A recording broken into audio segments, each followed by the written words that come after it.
bisa menghimbau, mari terus kita tingkatkan ketakwaan dan keimanan kita, agar Aceh Tengah ini bukan hanya maju kata orang di bidang pariwisata, tapi juga maju di bidang agamanya.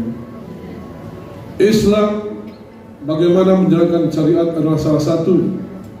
Hilangkan kemiskinan. Mudah-mudahan pengajian Puspita berjalan lancar, karena COVID hari-harinya sudah mulai hilang.